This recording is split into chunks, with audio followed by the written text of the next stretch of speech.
வாழ்க வையகம், வாழ்க வளமுடன். வாழ்க்கை மலர்கள். நால்வோர் நற்சிந்தனை. ஏப்ரல் 30. தலைப்பு: நமது சொத்துக்கள். புதியதாக பயிற்சி ஏற்ற அன்பர்கள் தவத்தின் போது நினைவு ஓடுகிறது. எண்ணங்கள் பல எழுகின்றன. இதை தடுக்க என்ன செய்ய வேண்டும் என கேட்கிறார்கள். மனித உயிரை தொடர்ந்து பல தலைமுறைகளுக்கும் வரக்கூடிய சொத்து வினைப்பதிவுகள் மாத்திரமே தான்.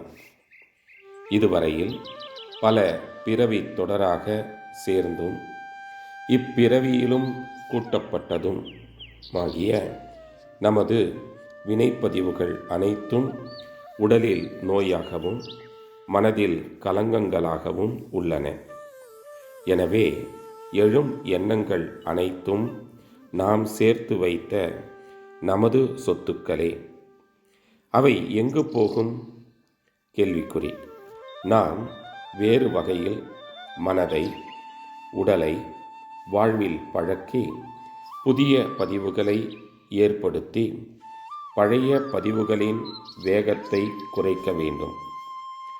தவம் செய்து உயிரின் அசைவையே கவனிப்பது ஒரு புதிய திருப்பம். சிறிது காலம் பயின்ற பின்தான் மனம் நாம் விரும்பும்படி ஒரே எண்ணத்தில் நிலை பெறும்.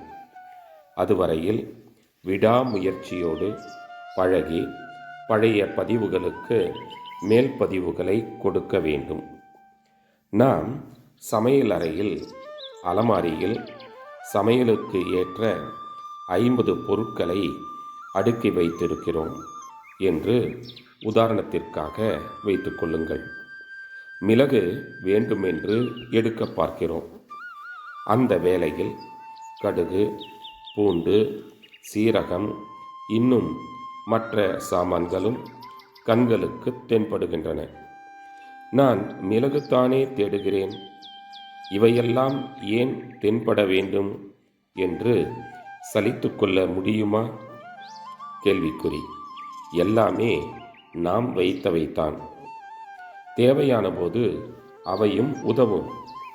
இப்போது மிளகை மாத்திரம் தேடி எடுத்துக்கொள்வோம் என்று மிளகை எடுத்துக்கொள்வதுதான் சரியான வழி.